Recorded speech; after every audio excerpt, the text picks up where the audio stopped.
खबर वाराणसी से है, जहां क्राइम ब्रांच कमिश्नरेट वाराणसी की एसओजी टीम द्वारा ऑनलाइन साइट टेलीग्राम झूठा प्रलोभन देकर आईपीएल क्रिकेट मैच पर सट्टा लगवाने वाले संगठित गिरोह के तकनीकी रूप से सातिर 13 नफर अभियुक्तों को गिरफ्तार किया गया, जिसके कब्जे से 17 अदद टच स्क्रीन मोबाइल व 10 अदद लैपटॉप व 11 अदद crypto currency digital wallet ledger बरामद किया गया। वाराणसी से विवेक कुमार यादव की रिपोर्ट।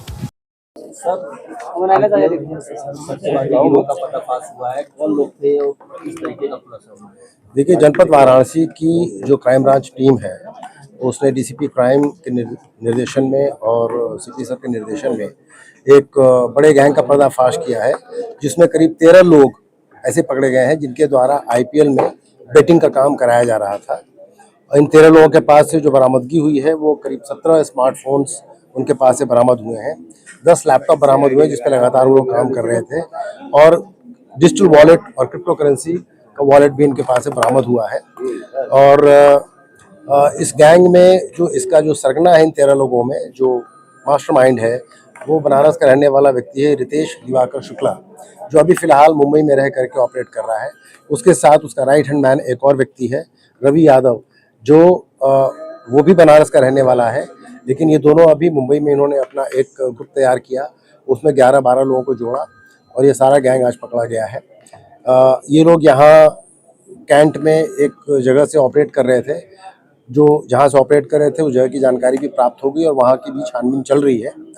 जांच पूछताछ और जांच पड़ताल से ये बात प्रकाश में आई है कि पिछले 8 से 10 महीनों से ये लोग लगातार काम कर रहे थे और इनका संपर्क मुंबई के एक मलिक नाम के आदमी से हुआ था, जो इंस्टाग्राम पे जिससे इनकी जान पहचान हुई और उसने इन लोगों को प्रेरित किया कि किस तरीके से बेटिंग करके आप पैसा कमा सकते हैं।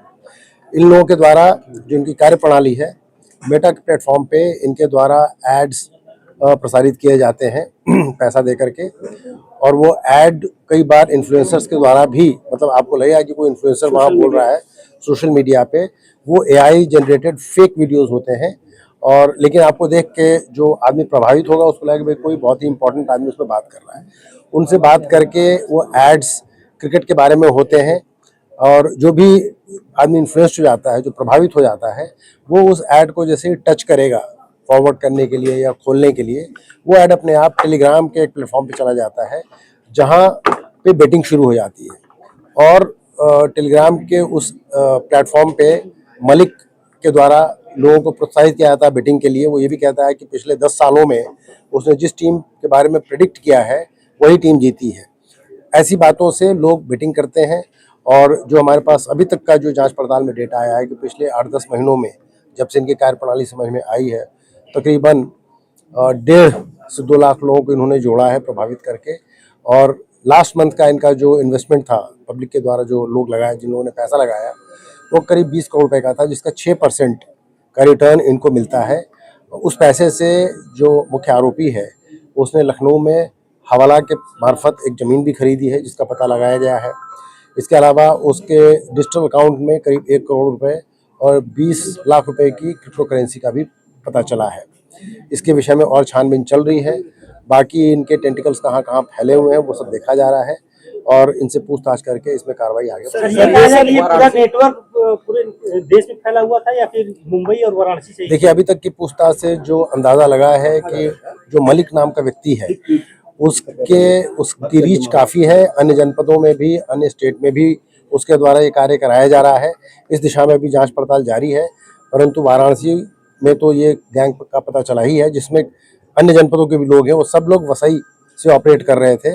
निश्चित रूप से मलिक के पास पूछताछ करने से काफ़ी लाभप्रद सामग्री और पता चलेगी। ये कहा जा सकता है कि जैसे बड़ी सिटीज हैं मुंबई और दिल्ली, पुणे, लेकिन ये ऑपरेट कर रहे हैं बनारस में, एक महानगर छोड़ के एक बनारस जैसे जगहों पे एक रूम लेके कर रहे हैं, तो क्या इनके लिए ये सेफ जगह था ऐसा अब तक? देखिए, सेफ हेवन की बात तो मैं नहीं कह सकता। उल्लेखनीय बात यह है कि इसमें से जो 2 मुख्य अभियुक्त हैं वो ओरिजिनली बनारस के रहने वाले हैं, यहाँ की आबोहवा से वाकिफ़ हैं। अभी फॉर द टाइम बिंग वो वहाँ मुंबई में रह रहे थे। एक ये वजह समझ में आ रही है, बाकी उनसे पूछताछ करके इसके बारे में और पता लगाया जाए।